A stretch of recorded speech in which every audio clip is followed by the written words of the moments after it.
ढाका आजाद देश की आजाद राजधानी है। 16 दिसंबर 1971 इस ऐलान से दुनिया का राजनीतिक नक्शा हमेशा के लिए बदल गया। पाकिस्तान, जो इससे पहले भारत के पश्चिमी किनारे और पूर्वी किनारे पर था, वो दो हिस्सों में बंट गया, विभाजित हो गया और एक नया आजाद मुल्क पैदा हुआ, आजाद बांग्लादेश। सवाल ये उठता है कि 1971 में वो लड़ाई जो हमने पाकिस्तान से लड़ी थी, वो सिर्फ बांग्लादेश को आजाद करवाने के लिए लड़ी थी या फिर पाकिस्तान को दो टुकड़ों में बांटने के लिए लड़ी थी, या इसके पीछे कोई और भी मकसद था? अगर था तो आज 52-53 साल बाद क्या यह मकसद पूरा हो पाया? नमस्कार, मैं हूं मनोज मुंतशिर। भारत का युग में आपका स्वागत है। आज हम बात करेंगे बांग्लादेश की, बांग्लादेश के जन्म की और बांग्लादेश के मौजूदा हालात की, क्योंकि बांग्लादेश की बात किए बगैर भारत के 75 सालों की बात अधूरी रह जाएगी। ये एक सुखद संयोग है कि बांग्लादेश के आजादी के 50 वर्ष और भारत की आजादी के 75 वर्ष का पड़ाव एक साथ ही आया है। 21वीं सदी में अगले 25 वर्षों की यात्रा बहुत ही महत्वपूर्ण है। हमारी विरासत भी साझी है, हमारा विकास भी साझा है, हमारे लक्ष्य भी साझे हैं, हमारी चुनौतियां भी साझी हैं।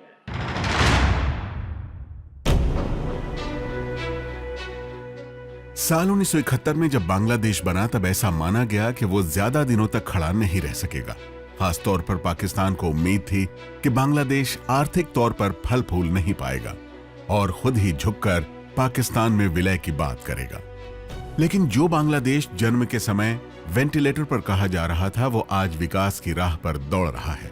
वहीं पाकिस्तान मजहबी कट्टरता और आतंकवाद के चक्रव्यूह में फंसकर आईसीयू में पहुंच चुका है। शिक्षा, स्वास्थ्य और आर्थिक तरक्की से लेकर मानव सूचकांक यानी बेहतर जीवन स्तर तक हर पैमाने पर बांग्लादेश ने पाकिस्तान को काफी पीछे छोड़ दिया है। 189 देशों के मानव विकास सूचकांक सूची में जहां पाकिस्तान 154 नंबर पर है, वहीं भारत 131 और बांग्लादेश 133वें स्थान पर है। विश्व बैंक की जून 2022 की रिपोर्ट के मुताबिक साल 2022 में बांग्लादेश की आर्थिक वृद्धि दर 6.4% रहने का अनुमान है। वहीं पाकिस्तान की ग्रोथ रेट 5% रहने का अनुमान है। बांग्लादेश पर टाइम मैगजीन की 1971 की रिपोर्ट के मुताबिक जब पाकिस्तान एयरलाइन ने बांग्लादेश छोड़ा, उस वक्त पोर्ट सिटी चटगांव के उसके अकाउंट में सिर्फ $16 यानी 117 रुपए थे। लेकिन आज बांग्लादेश के पास 3,44,000 करोड़ रुपए का विदेशी मुद्रा भंडार है। इतना ही नहीं, $1 के मुकाबले जहां पाकिस्तानी रुपए का मूल्य 208 रुपए है, वहीं बांग्लादेश के 93% $1 के बराबर है। इन आंकड़ों का सीधा मतलब यह है कि भारत की मदद से पाकिस्तान से आजाद होने वाला बांग्लादेश अर्थव्यवस्था की पटरी पर भारत से भी ज्यादा तेज रफ्तार पकड़ चुका है। 50 साल पहले जिस बांग्लादेश के पास पेट भरने के लिए अनाज तक नहीं था, उसकी तरक्की आज दुनिया को हैरान कर रही है। वहीं पाकिस्तान को शर्मिंदा और परेशान।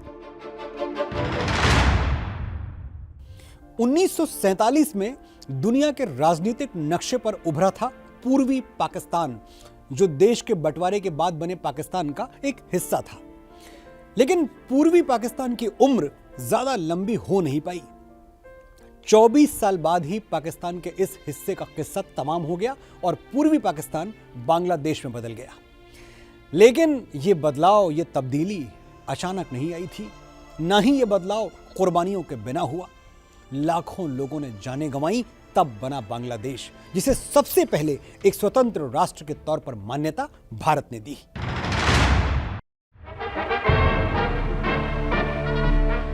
सदियों की गुलामी के बाद 1947 में जब देश आजाद हुआ, तो दो हिस्सों में बांट दिया गया। इस तरह दुनिया के नक्शे पर पाकिस्तान का जन्म हुआ। पाकिस्तान के भी दो हिस्से थे, एक पूर्वी और दूसरा पश्चिमी पाकिस्तान। 1947 के बाद से ही पूर्वी पाकिस्तान में बंगाली अस्मिता और स्वायत्तता के मुद्दे को लेकर जातीय संघर्ष शुरू हो गया था। 1971 आते आते यह संघर्ष अपने चरम पर था। पाकिस्तानी सेना पर अत्याचार के आरोप लग रहे थे और उस वक्त पाकिस्तान के राष्ट्रपति रहे सैन्य तानाशाह याहिया खान की पूर्वी पाकिस्तान पर पकड़ पूरी तरह छूट चुकी थी।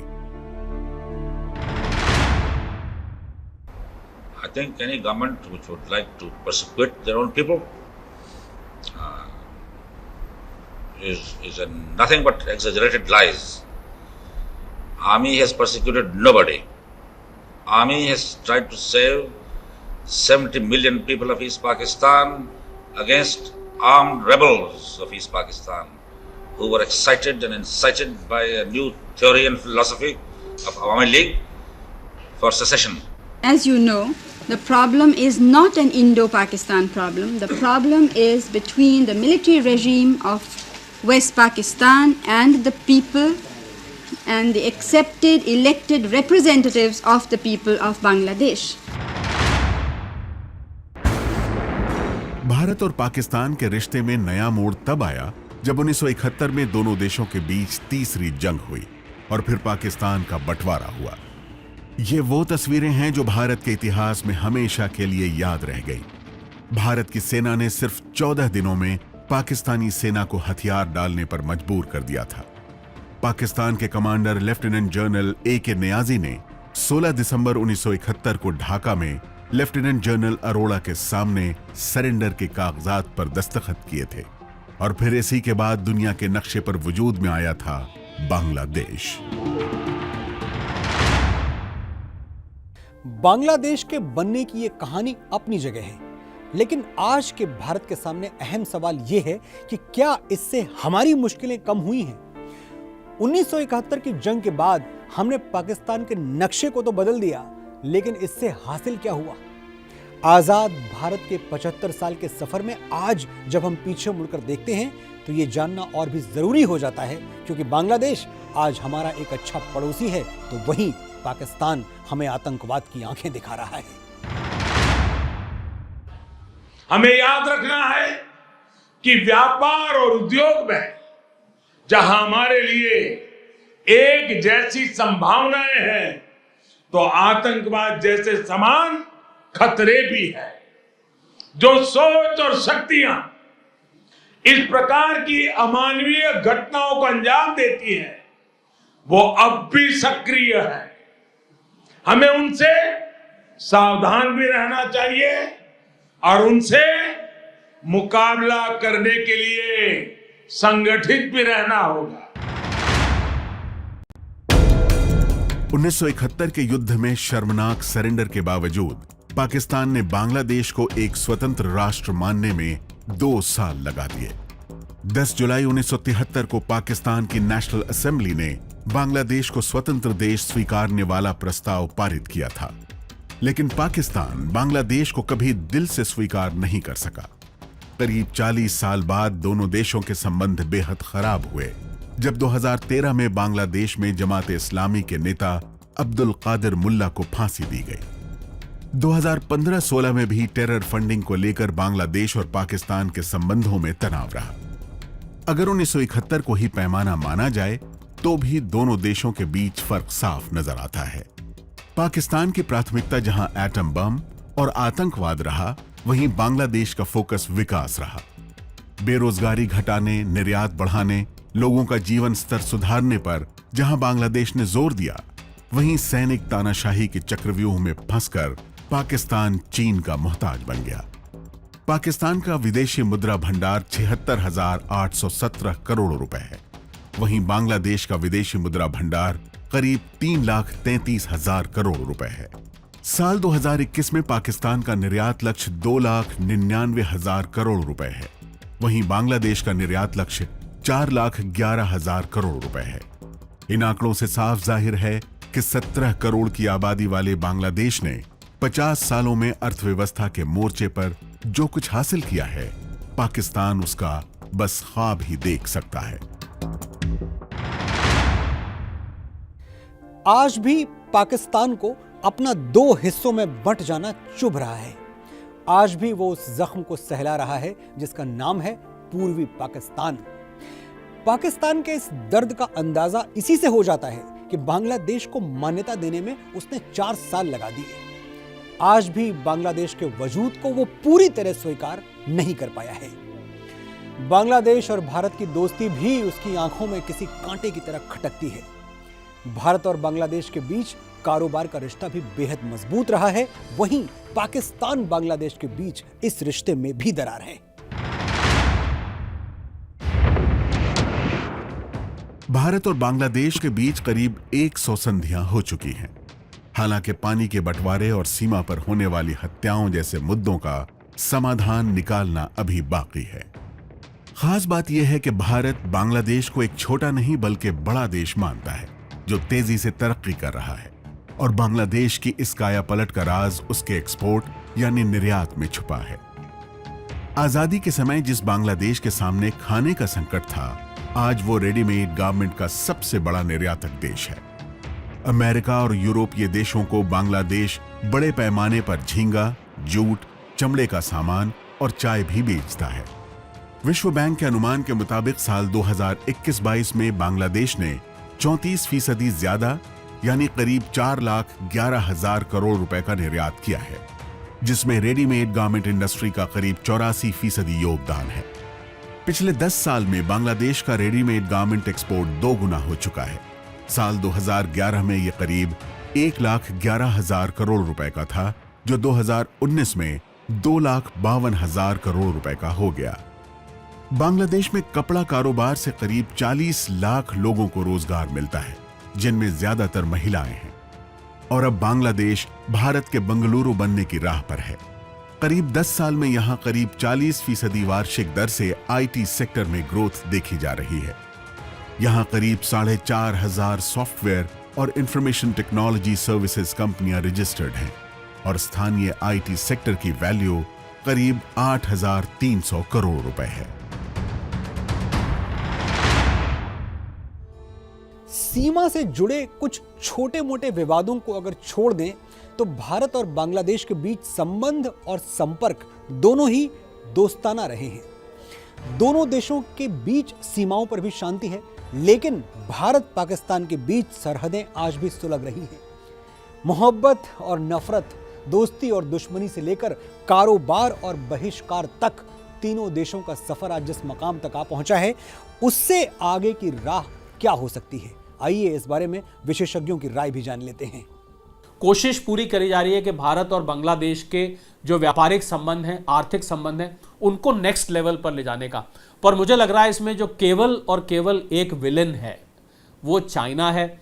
चाइना ने वहां पर $1 बिलियन से भी ज्यादा की फॉरेन डायरेक्ट इन्वेस्टमेंट करी हुई है, और चाइना भारत के आसपास के सब इलाकों को अपने ऊपर निर्भर कर देना चाहता है, आर्थिक रूप से उनको अपंग कर देना चाहता है। तो मुझे लग रहा है बांग्लादेश अगर अपने आप को इस चीन के लुभावने एग्रीमेंट से और चेकबुक डिप्लोमेसी जिसको कहते हैं, अगर उससे बचा के रखेगा तो मुझे पूरी उम्मीद है कि भारत और बांग्लादेश के बीच में आर्थिक संबंध बहुत मजबूत हो सकते हैं। जीडीपी के बढ़ने से समस्याओं का समाधान नहीं हो जाता, इकोनॉमिक समस्याओं का, और वो भारत, चाइना और दूसरे साउथ ईस्ट एशिया के देशों की तरफ भी देख रहे हैं, और वो वहाँ से भी निवेश बहुत सी कंट्रीज़ का उनके आ रहा है।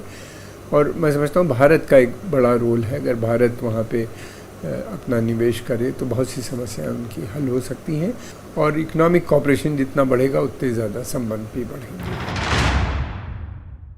पाकिस्तान से तीसरी जंग के बाद भारत ने तेज तरक्की का रास्ता अपना लिया। बांग्लादेश ने भी खुद को संभाला और संवारा है, लेकिन पाकिस्तान वो आतंकवाद के बिछाए हुए अपने ही मकड़ जाल में उलझ के रह गया है।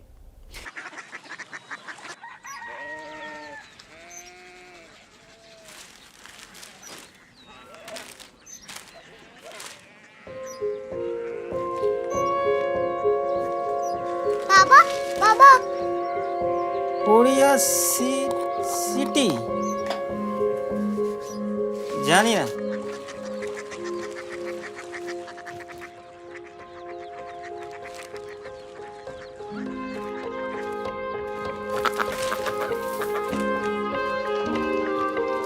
Korea city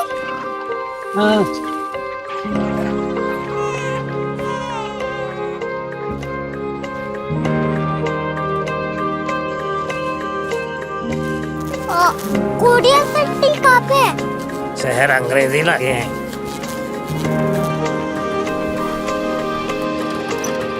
Korea city.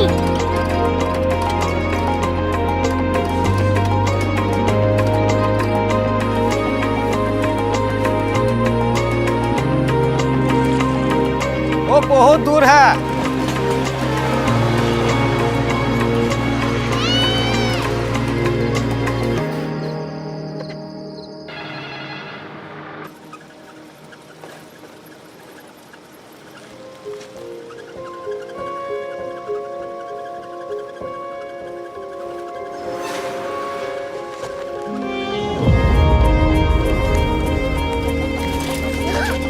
Korea city.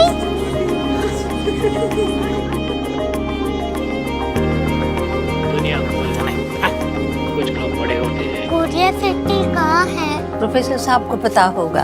हो, ये छोटा वाला ग्लोब लगता है और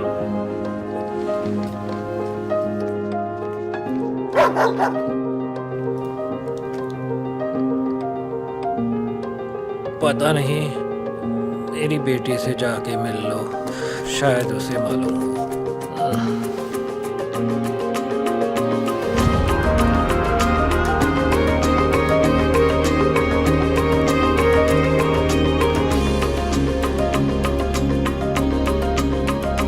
हाय, बाबा ने भेजा है। Come here.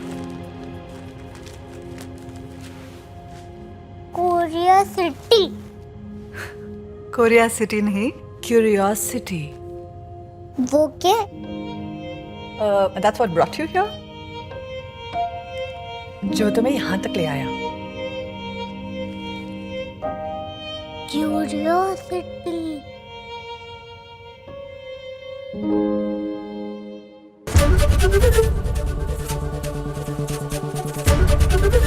एबीपी न्यूज आपको रखे आगे।